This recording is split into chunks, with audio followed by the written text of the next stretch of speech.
Alright guys, what is up? This is ESO Recapped, episode number 12. I am Defatank.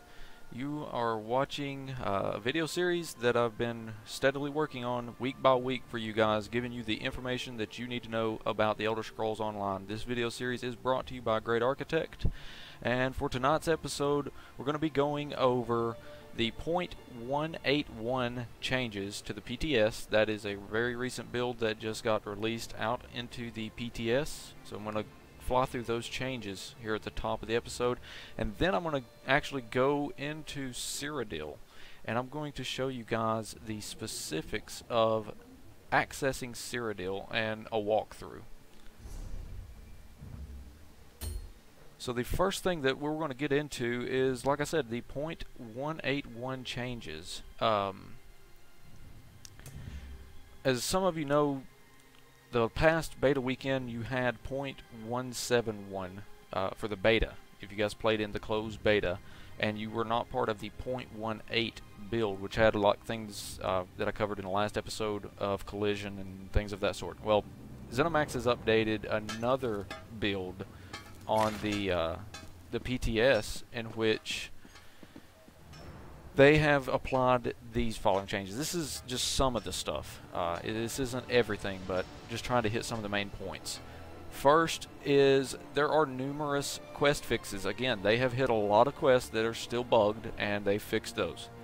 There are animation fixes, multiple across the board with UI, combat, the mounts, things like that. They've hit all of that stuff.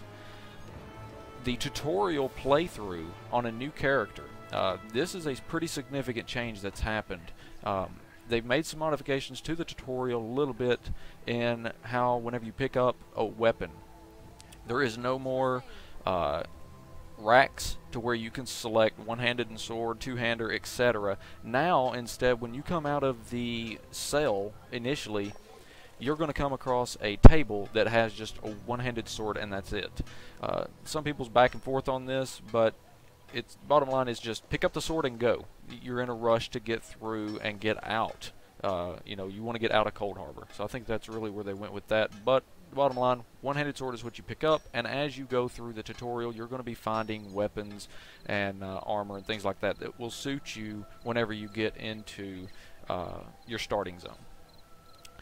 Another little thing that they have changed is you can actually disarm traps by going into sneak and interacting with the trap. So that's a pretty cool little fix. A lot of you remember the little spike traps that fly up as you're going through the sewers portion of Cold Harbor. You can actually crouch down and go up to those traps and disarm them.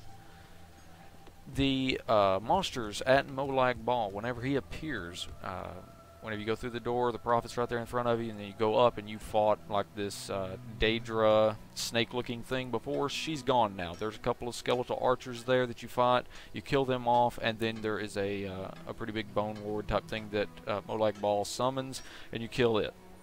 Also, they changed Molag Bal's appearance, and he looks amazing now. It's a much cleaner change that they made. Very good. Next, they reworked the cost to resetting your skill points. It is now 100 gold per skill point whenever you go to reset your skills. They have increased your starting bank size by 30. So you had, I think it was 30 by default. They've increased that by 30 on your bank. They removed the first 3 tiers of bank upgrades and increase the cost for later bank upgrades to accommodate this change. So basically they're giving you the first 3 upgrades up front. Whenever you go to buy your next bank slot, it's like you're already 4 tiers into it for paying for this stuff. Next, they increased the starting inventory size by 10 on your character. So your character is going to be able to carry an additional 10 slots. That's by default. They removed 1 inventory upgrade and increased the cost of inventory upgrades for your character. Same exact reason as the bank. Exact same reason. So that is the 0.18 changes that I wanted to cover that the PTS has got. It's pretty good changes overall, and I really like what they're doing leading up to the release. The next thing that I want to get into is Cyrodiil, and I wanted to get through these points really quick for 0.181 so that I could really show you guys quite a bit with Cyrodiil, and you know, just give you as much information about the basics of Cyrodiil really, and show you how to get into Cyrodiil, what to expect with Cyrodiil, how all of the resources, what they look like, the keeps, all of this stuff. So we're going to cover all of this stuff and even show you how to get out of Cyrodiil. This is a very still common thing that a lot of people don't know how to get out of Cyrodiil. So we're going to cover all of this for you guys. First things first, I want to get into Cyrodiil. At level 10, you can enter Cyrodiil simply by pressing L on the keyboard. This is going to bring up your Alliance War screen. From here, you're going to have tabs up here at the top for your overview, which just shows your points, your leaderboards, which will show the people in that campaign that you select. I covered campaigns back on like episode 6 or 7 on Cyrodiil, so you can go back and check that out if you need a definition of campaigns. And you got your actual campaign tab. You have to go to the campaign tab first before you get into Cyrodiil, and you're going to have on the live game many servers to select from. On the PTS, there's one server right now, and what you want to do is you find a campaign that you want to participate in, right click, and then you're going to have the option to set it to home or guest. I'm going to go ahead and set this to home, and it's going to ask me, are you sure you want to set it to home? And yeah, we're going to go ahead and set it. Now it's loaded for me to go ahead and join into this campaign, and what we're going to do now is, maybe it wasn't set. Okay, it's going to be a jerk. Let me log out to another character that's already got it assigned so that I can actually get into Cyrodiil for you guys and show you what it's about.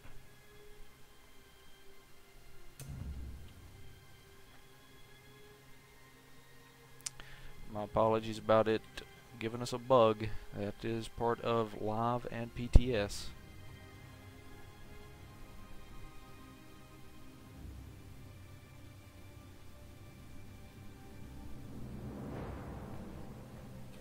Alright, so now this is what you would see after you have actually assigned a campaign. You'll see this thing populate with the status of who controls what, the points, the potential points. This is how many points will be added to this overall score, which is saying who's in the lead. And each of these keeps, outposts, resources, scrolls, all that gives your alliance these potential points to keep you in the lead. Next is the leaderboard. It shows pretty much what it is. This is the actual players in the war that are fighting right now, and this is very important to who is crowned emperor. I'm going to cover that later. Back to the campaigns tab. We've already set it to home, so now we're going to enter the campaign. Just right click and tell it to enter. It's going to give us a wait, and then it's going to pop up a notification. We can hit in, go into our notification windows. It lets us know, hey, you're ready to enter Cyrodiil. You have about a minute to actually accept it or it declines. So we're going to go ahead and tell it to enter.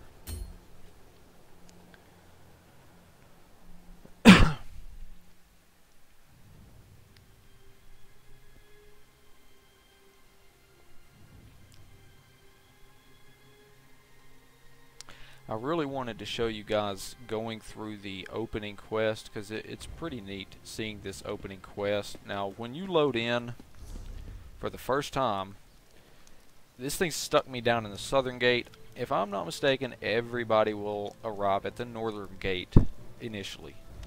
So what we want to do is we want to go up to the northern gate so that you guys will see what you should see when you enter.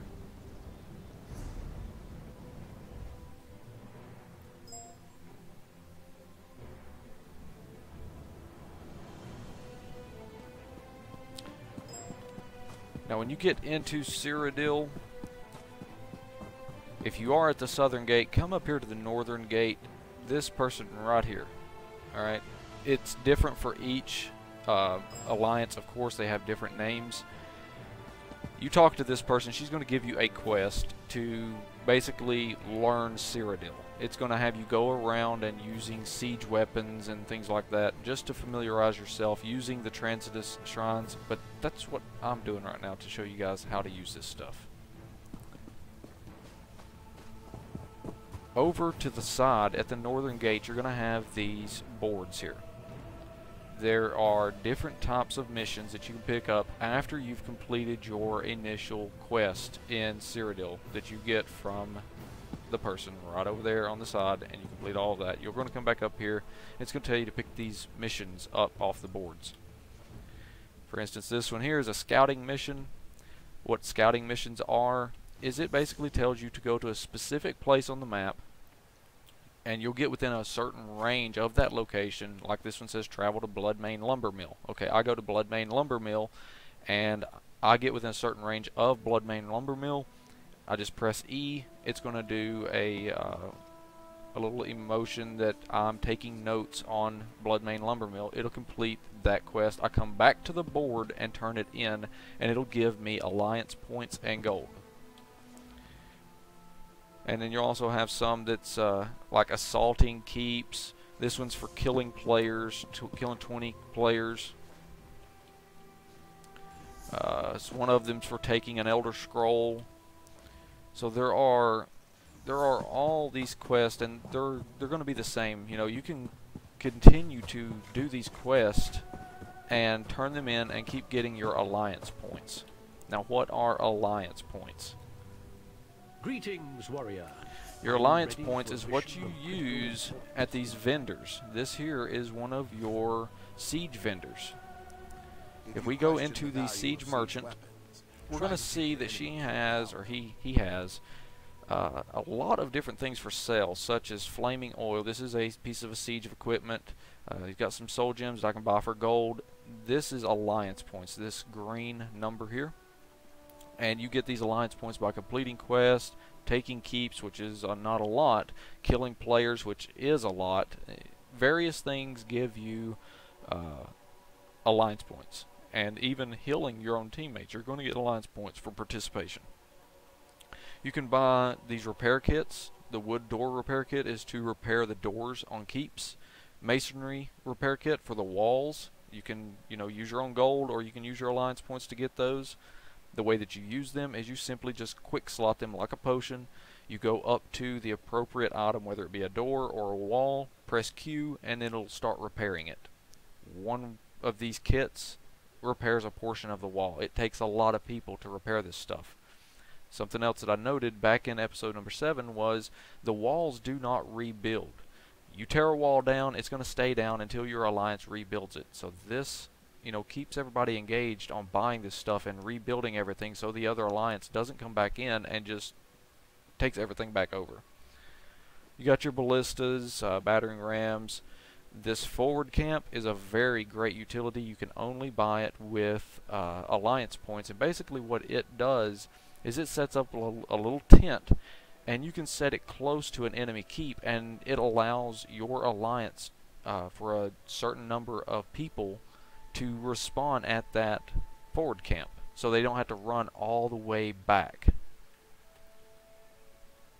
So that's the way that the these quartermasters and siege masters work. I'm gonna go over quartermasters a little bit later on whenever I go into a keep itself. Also, something that you can do in Cyrodiil, as I said in one of the other videos, it's huge, guys. I mean, it is massive. You can actually, go over to your stables. You can feed your horse in here. There is merchants. If we go down to the southern portion, you can see that there is a bank in here. Vendors. There is alchemy stations, blacksmithing, clothing. You can actually do your crafting inside of Cyrodiil. It's not just PvP stuff. Hey, Panelman, thank you for the follow. It's not just PvP stuff inside of Cyrodiil. So, keep that in mind. That, you're not just coming to Cyrodiil just to PvP. It is PvE as well. Next thing we're going to talk about is resources. Alright? And I'm going to pop out of the map here so that you guys can see it. We're going to hone in on this keep here. Alright, the keeps are shown by these little castle things, and then you'll see these little bitty icons around the keep that are near. All of the keeps will have these resources near to them. This here is a farm. It looks like a little piece of wheat. The farm actually upgrades your NPC guards that are inside the keep if you control it. The lumber mill upgrades keep doors. So all the wood stuff that's related to the keep, the doors, gets upgraded when you control the lumber mill at that keep. Then you got your mine. The mines upgrade the keep walls.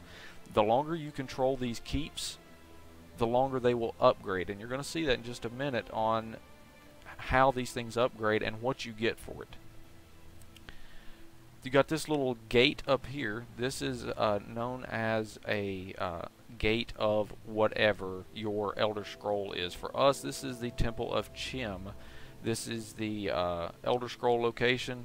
I'm going to go over Elder Scrolls here in just a few minutes. I don't want to get into it just quite yet, but just so you're familiar with the icons.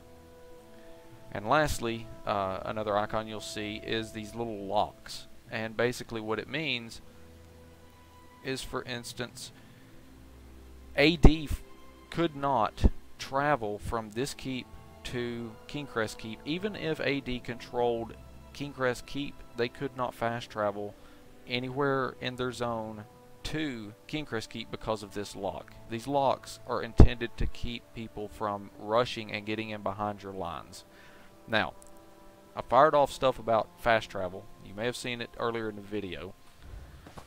And you want to make sure you're using this. Again, because Cyrodiil is massive. You don't want to be running around everywhere inside of Cyrodiil. So you come over to these Transitus Shrines.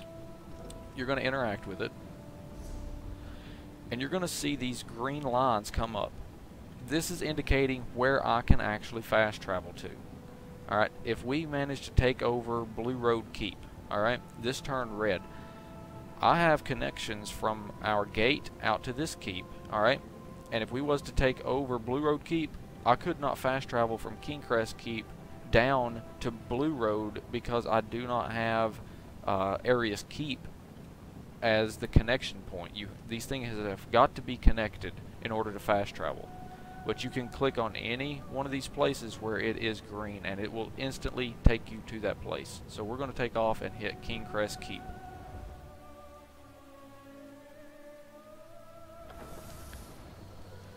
Now, whenever you come inside of these keeps, again, these things are massive, guys. There are a couple of walls you're going to see out in front here. You've got the outer wall, and it's like that all the way around the keep. Your enemies are going to have to break through either like that door down there, or they're going to have to bust through these walls before they can actually come in to start working on the door down here or another portion of the wall. Once they come through that door and break through that, their goal is going to be these flags here. And they want to bring all of their people up on top of these flags, and if you notice right below my cursor there is a little red bar down there. As enemy alliances are on that, that red bar will tick down and you'll see this flag decay, and then it will go neutral. Then the bar will turn the appropriate color to that alliance and will start filling up. Once it fills, this flag is now taken over by that alliance. Once they take that flag, they've got to push further into the keep, and they've got to do it again on the second flag. Once that occurs and they've captured both of these flags, they own that keep. You cannot take a keep over until you capture both of the flags. Now, once you have the keep taken over, you're going to have the Transitus Shrine back in the back left corner on all these keeps. I believe it's in all of them like that now. And then you're going to have this little Quartermaster off to the side here. She has got a lot of really good information about the keep itself and some interactable options for you. First, she has the Siege Merchant. Just like what you've seen at the main gate, she sells the exact same stuff. So we're not going to go into that. You've already seen it. You can inspect the keep. Now, this is what I was talking about when you control these keeps, earlier I was out here looking around, and these levels was actually level 3 for wood, level 2 for food, level 2 for ore. Now you can see we've controlled this long enough, and it has leveled up to level 5. The guild owner, you can actually claim the keeps, and I'm going to show you how to claim in just a second, but you can claim these keeps for your guild. Now what does that do? Again, as we mentioned in a previous episode, this is where your guild's store comes into play, to where you can sell your goods to other non-guild members if you own it. Going back to the benefits for controlling these resources, they are extremely important to have. For instance, you got wood. There are 5 levels. You can see the first level, doors will get 15,000 more hit points. Next, at level 2, you're going to get doors which regenerate HP when not in combat. So, if it's not under attack, and you've held the resource long enough, your doors will start repairing themselves over time. Nothing instant of bam, it's repaired and it's instant. It takes time. Next, you got the mage abilities. Keep mages for more powerful versions of their abilities, more HP. So as you can see, this stuff just continuously gets stronger. Level 4, doors will regenerate 50% more HP, so it doubles. Walls and doors regenerate HP faster and gives it more health. So that is why these things are important to control. Does the same exact thing for your guards. You got 5 levels, making them do more damage, more defense, more HP, all of this stuff. So again, you want the food resources, the farms. Same thing with ore. Does the same exact thing with your walls, gives it more HP, regeneration. So again, you want to make sure that your keeps and resources around it are controlled by you. As I was talking about a minute ago with claiming, once you take over a keep, you can come up to this merchant and you can tell it, hey, I want to claim the ownership of Kingcrest Keep. You click on it. Of course, it's telling me Kingcrest Keep is already claimed by another guild in my alliance, so I can't claim it. But if it was not, I could drop this down, and if I had rights in the guilds that I'm in another guild in here, but I don't have rights to claim a keep. But if I had rights, it would list all the guilds that I'm a part of here that I have rights to claim keeps for, and that would enable me to see other people's auction houses. Now, we want to move on into the rest of the keeps around Cyrodiil, because this is extremely important. Why is taking a keep even important? Okay, I can sell my goods to people. Great. Let me get away from this because that's loud.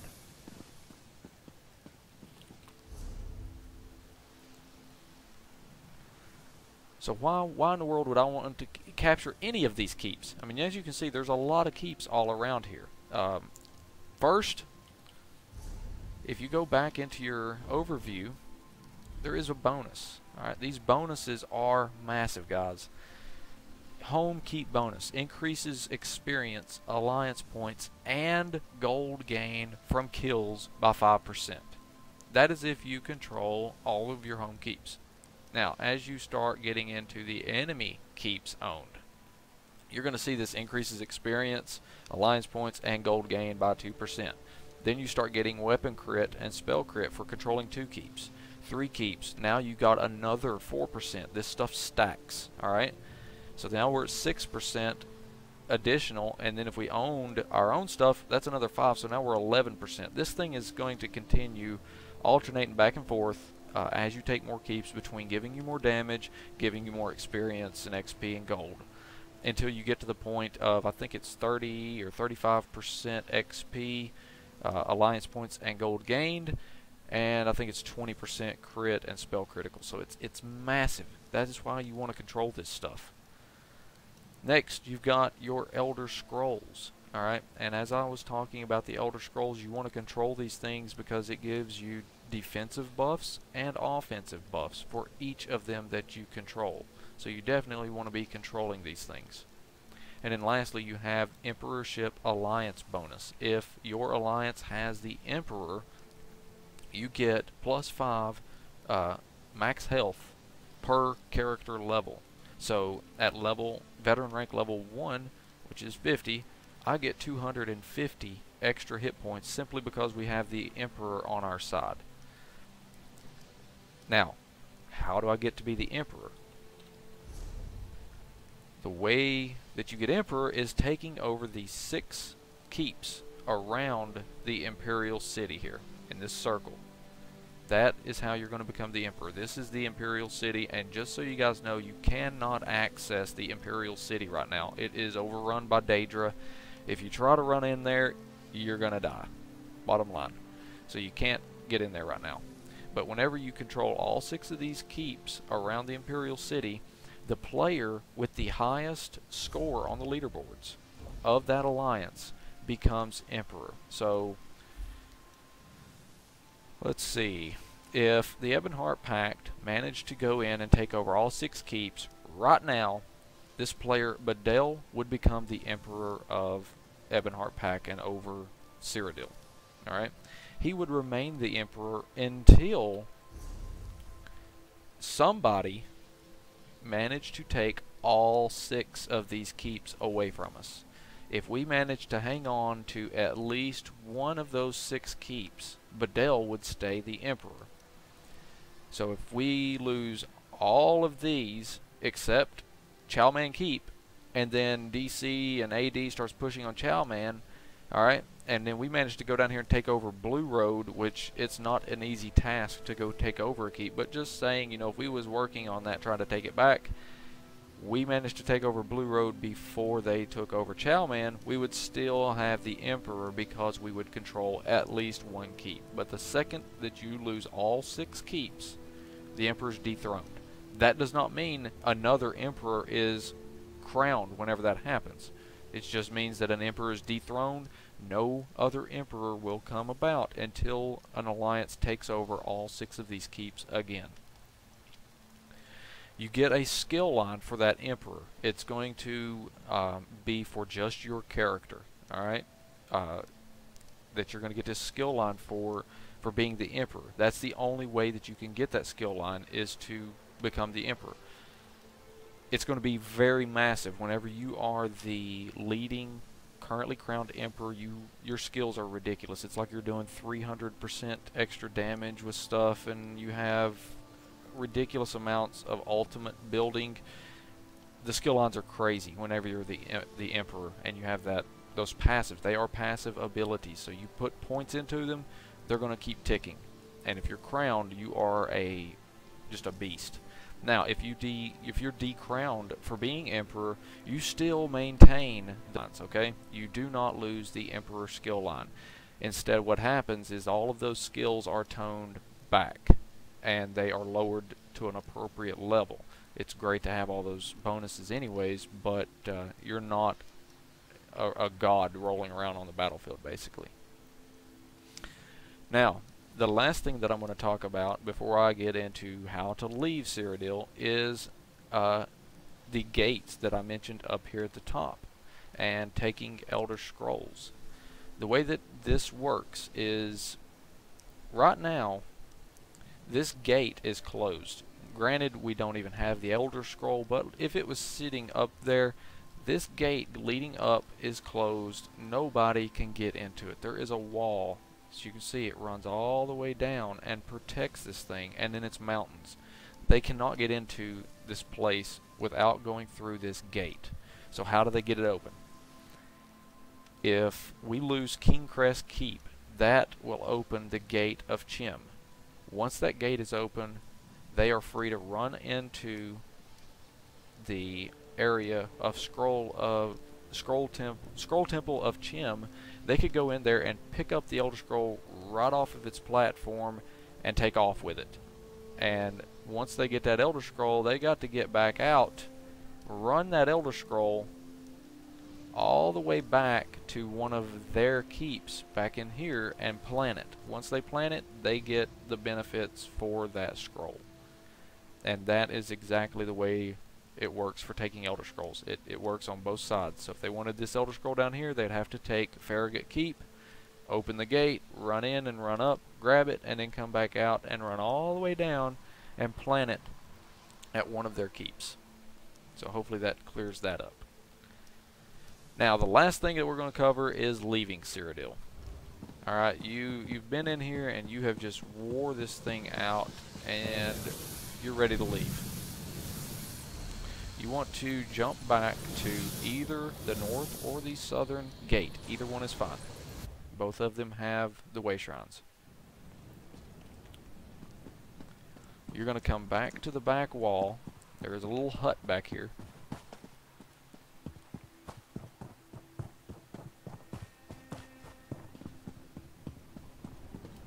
And you're going to use this North Morrowind Way Shrine or the Southern Morrowind Way Shrine, either one. You're going to get this screen here. And it may be over on your quest, possibly. But to get out, you want to go over to this Locations tab. That's going to pull up all of your maps for places you can go. You know, you want to pick a place where you know you've been. Where do we want to go? We're going to go back to Glen Umbra, since that's where I'm currently at. Now, I can select any of these waypoints I want to select. So we're going to go back to Daggerfall Way Shrine. And there you go. That is exactly how you get out of Cyrodiil. Very simple, but it's a headache to try to figure out on your own. If you didn't know to do that, it is seriously a headache, and a lot of people will sit and run around trying to figure it out and not ask. So that was something I wanted to cover and make sure that you guys are square on how to actually get into Cyrodiil, get out of Cyrodiil, and you know how all of this stuff works inside of Cyrodiil and how you need to use it to your advantage to ensure that you know you're doing your part in Cyrodiil. Now, at the end of every episode, like always, I open up the floor to everybody in the Twitch channel. You guys are more than welcome to ask any questions about the content I just covered. 0.181 Cyrodiil. I'm going to go ahead and go back in there if somebody needs to see something. I'll run up to different places in Cyrodiil, like let you see the temple and things like that while people's asking questions. So go ahead, guys, out there in Twitch, if you have any questions, throw them at me. And the guys in TeamSpeak, if something was asked that you feel needs to be addressed, go ahead and let me know what that is. So we got a question from Saracen. We got two. The first is, in the instance that one alliance controls that much stuff, you were talking about how AD can take over, beyond simply having lots more players, what resources are available to the other two alliances to offset those massive bonuses and regain their areas?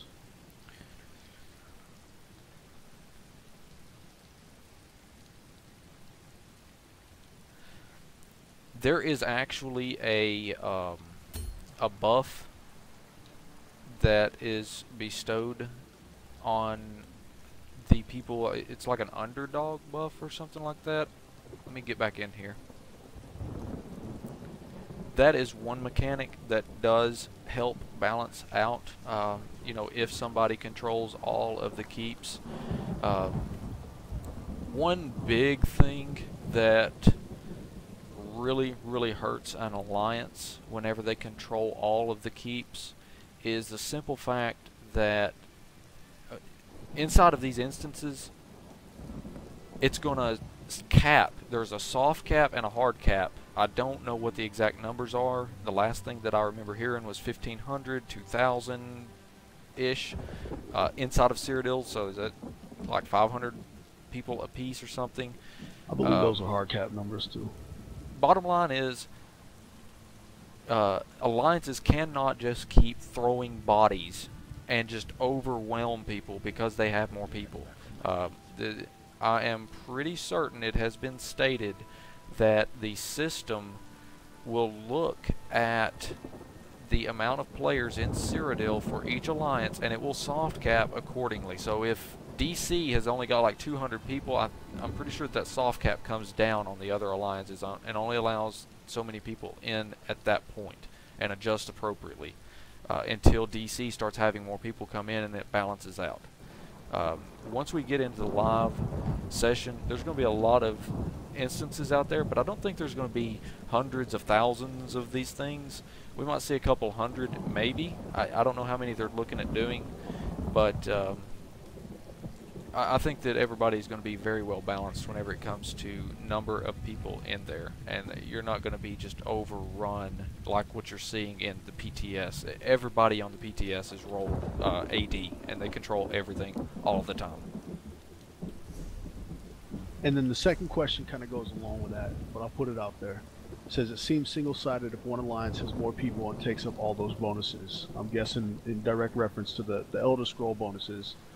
How do the other two alliances get those back? How do they get the Elder Scrolls back is you've got to go get them. Bottom line. This was something that we talked about earlier, and I honestly don't know the answer on it. I've not seen it myself. Is whenever someone takes an Elder Scroll, if you kill the person, can a member of that alliance just simply touch the Elder Scroll, boop, it pops back? Or does it have to be physically picked up and carried back? That I don't know the answer to, but if anybody knows the answer, let me know. But you've got to go get them.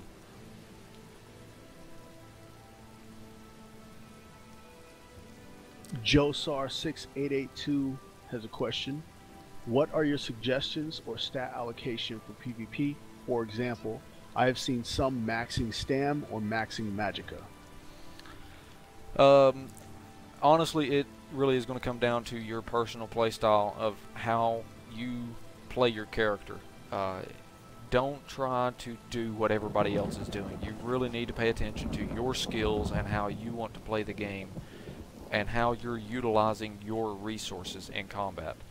I had a combat with a guy, you know, I was outranked as far as veteran is concerned. We got into a fight, and you know, I've been allocating my skill points pretty broad even across the board. I've not really put them heavy on one side and light on the other. That's the way I was playing at that time. Everything was equal.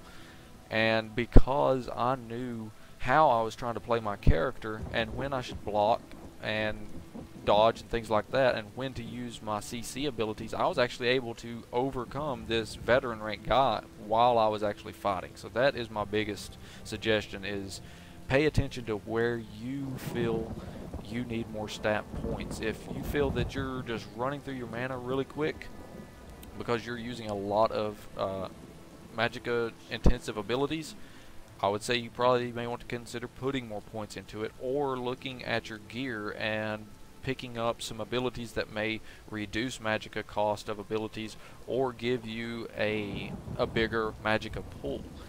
There's some combination of stuff just like on this character. I can get the right buttons. Let's see. This right here, Infused. It's a great enchant to have on your armor if you're looking for that extra bump of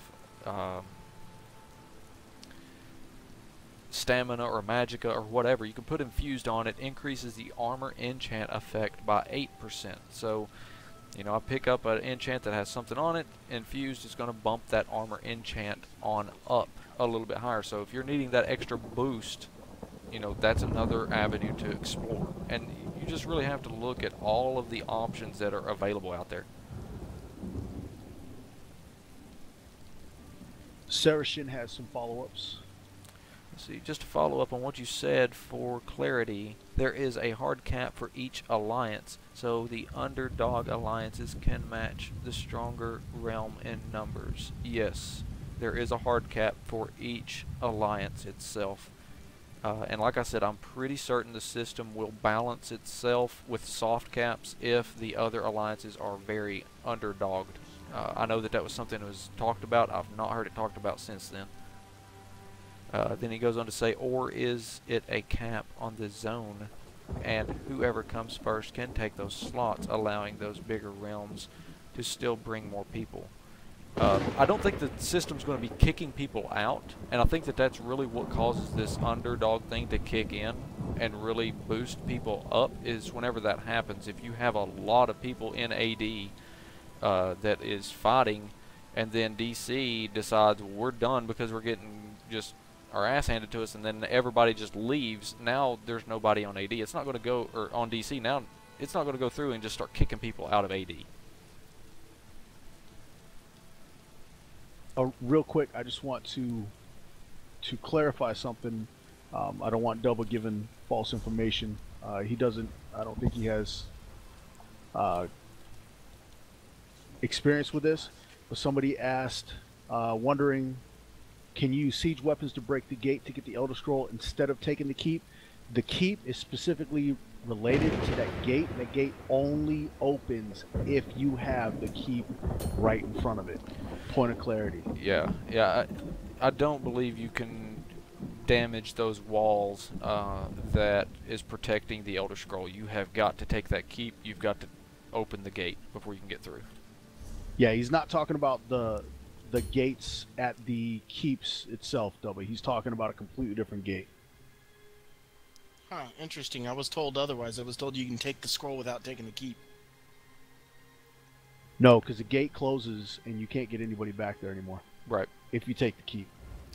Otherwise, people would just zerg the gates. Yeah, I'm pretty certain that is exactly how that works. You have to take those keeps. Let's see, I wanted to look for that underdog. Yeah, right here. If you see this little asterisk beside your points, it gives this receiving underdog score bonus. So that's helping with scoring, and I do believe that helps with your characters as well. You got a question from Toothpick4. There's huge debate on the forums about crafted gear versus drop gear. In your opinion, which is better? I don't know if that relates to this, but I think We'll still still a good answer question. it. It is a good question, and crafted gear definitely can stand toe-to-toe with any drop gear out there. There is also PvP gear, but not in the sense of what you think. It is PvP gear does not mean it makes you better at PvP. You can go and grab crafted gear, enter PvP, and be just as strong as the next guy in PvP gear, and you're in crafted gear or dropped gear from a dungeon. You know, it goes right back to what I said before. You've really got to know your play style and how you play the game, how you manage your resources, blocking, dodging, interrupting, how much you spam abilities with the recovery rates. All of that stuff takes an effect, and you really got to take a look at that armor and decide, you know, do I need something that is reducing the cost, or do I need something that's just buffing my pool so that I get more?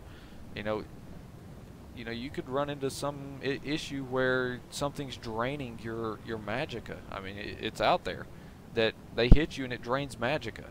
Okay, if you've got a bunch of reduced magicka cost stuff, that's not going to do you a whole big lot of deal if you've got a small pool. Sure, you cast small spells, but if they drain all your magicka really quick because it's a small pool, they just hit you one time and boom, your magicka's gone. You know, that's absolutely a possibility to happen to you, so that would be a reason that you want a large pool of mana. But then again, large pool of mana, you could be spending a lot of magicka cost. So you just have to balance really what your playstyle, what works for you. MP Colson says, I was under the impression all drop gear can be crafted if you have the appropriate skills. There is dropped gear out there that cannot be crafted. It is drop only. Specifically, what he's talking about is you have set bonuses on gear. So you got the enchantment, the trait, which can be crafted and added to, but you've also got the set bonus. And only you've got crafting set bonuses and drop set bonuses. Are there PvP set bonuses, Defa? That I don't know. Then you got like this right here, this one that I have up on the screen right now. This is a piece of armor that Lanham actually made for me earlier, the Twilight's Embrace. When I'm healed, I gain an additional 10% additional healing. Now, was that a crafted set? Is that you went to a set table somewhere and crafted that? Is that right? Yes. Thought so. But now you may have something else that will drop that is exclusive to that drop. That's what we're saying is there is gear out there that when it drops, it is that set bonus that applies to that gear, and that's it. Do you Can't happen to craft have any of those weapons that we got from the bosses earlier?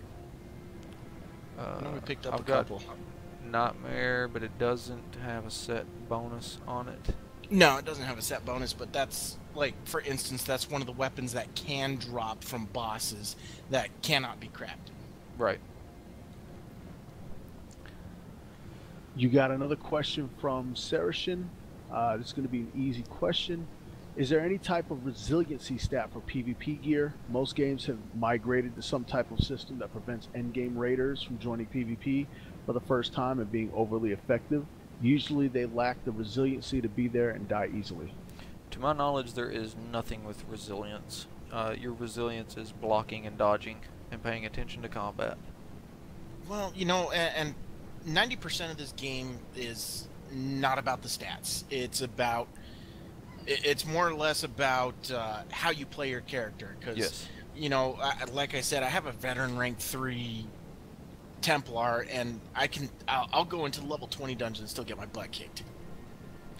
Yeah, I mean, that really is the thing. We got into this discussion last night of, you know, combat and things and really paying attention. A lot of people has really gotten used to the game handling their defensive stuff. There's a stat for resilience. There's a stat for blocking. There's a stat for dodging. There's a stat for, you know, mischance or evasion or whatever. A lot of other MMOs have really went towards that of letting the game handle that stuff and it being a chance. That does not occur in ESO. ZeniMax has given the power to the player. It's like, you want to dodge, double tap, dodge. If you want to block, hold right click. If you don't want to do that stuff, that's entirely up to you. I guess you could sit there and eat the damage, but you know, it's definitely not advisable.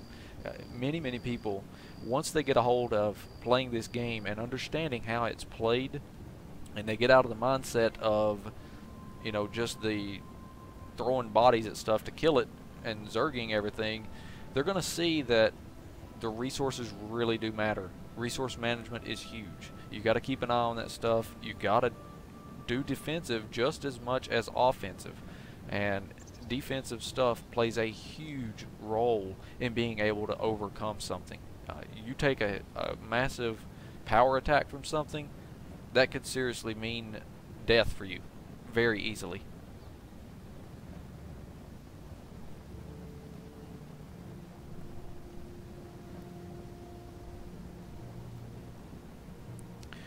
Is there any other questions regarding .181 PTS build or PvP? One thing I would actually like to ask, because you know I'm not too into the PvP yet, but out of curiosity, can anybody take over the bases that you zone in at? No, they are controlled by you, and nobody can get into them. Okay. Nobody outside of your alliance, put it that way.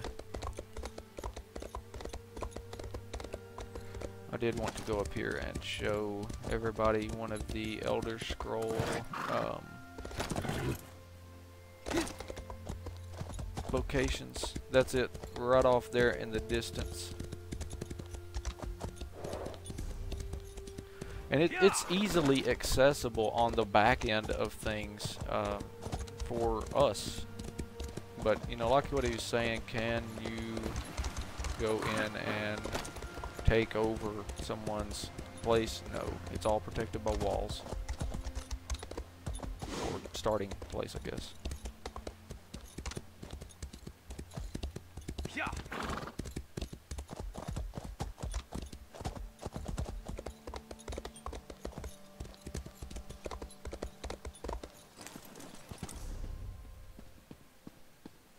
Alright, they would come up one of these two roads here, and this is where the Elder Scroll would sit. It seriously just floats up and down right here. They run up, pick up the Elder Scroll. It puts a big massive beam over top of the player, so you know where it's at. And that's something else to note as well. Wherever this person goes, you're going to know where he's at. That scroll is always on the map. You know where it's at when it's moving, and when it gets dropped, an alert goes off. When it gets picked up, an alert goes off.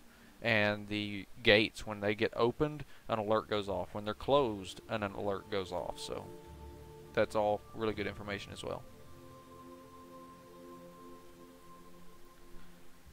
What is in the middle of Cyrodiil? That is the Imperial City, and you cannot get to it. I'm going to end the stream here in just a little bit, and I'll ride up there to Cyrodiil for those of you that want to stick around, or right up in the middle of the Imperial City, and I'll show you why you can't get in there.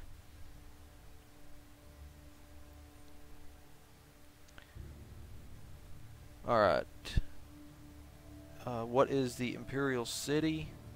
That is the main tower, if you will, city. In Oblivion, it was an entire city. There was little areas of merchants, shops. There was houses and things like that people lived in them, and it's where the Emperor resides, basically. In the story, that is his main place. But you can't get into the Imperial City if you're even the Emperor. That's not the way it works. You're out running around and fighting.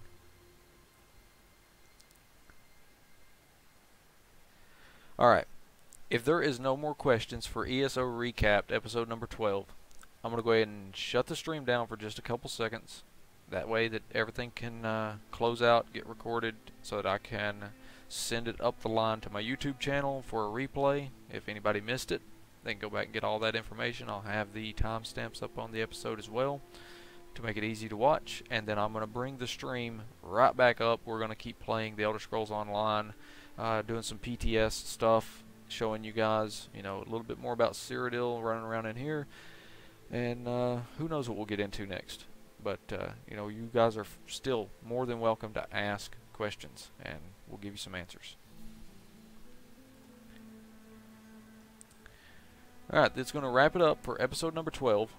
I appreciate everybody hanging out in here and asking questions and engaging with the communication about Cyrodiil. Hopefully, I was able to give you guys some really solid information about Cyrodiil, so the next beta session that ZOS holds, you're comfortable getting into Cyrodiil, and you'll know what this stuff means on the map whenever you get into the fight. If you need more information about the Elder Scrolls Online, visit elderscrollsonline.com for information about that. Pre-order the game if you've not done so. If you want hard copies of the game, if you can still find them, great luck doing it for the Imperial Edition, because those things have been selling like hotcakes. I don't even know if they're still available, but go over and check that out if you need to get it. Digital editions, they're all ready. If you pre-order the game, you get early access to the game. 5 days early access for the digital stuff. If you buy a standard copy, physical copy of the standard edition of the game, you get a 3-day early access to the game. That is for pre-orders only, and some other perks come with that as well. You can get all that information over there. If you need more information about Great Architect, which is the gaming community that I am a founder of, myself and Seeing Blue, which is a friend of mine, we founded the community. You can catch us over at greatarchitect.us. It's a multi-gaming community, and we'd love to have you guys apply over there and join us. Just head over there and check that stuff out. Got a lot of things going on. And lastly, my Twitch channel, twitch.tv/Defatank. Every Saturday I try my best to bring you guys something about ESO, answer your questions. If you missed the episodes on the live stream, you can visit my YouTube page, youtube.com/Defatank, and catch all the replays. Please engage in this stuff, guys. I want you guys to be asking questions that you don't know the answers to. Hell, ask a question that I don't know the answer to. Make me go look for an answer. That's what this is about, is learning and making sure that you guys understand everything that you need to know about the game before this thing goes live and nobody's in the dark. I appreciate everybody stopping in for the live stream tonight. Like I said, hang around. The stream will be right back up momentarily. We're going to keep playing ESO and taking more of your questions. Thanks, guys.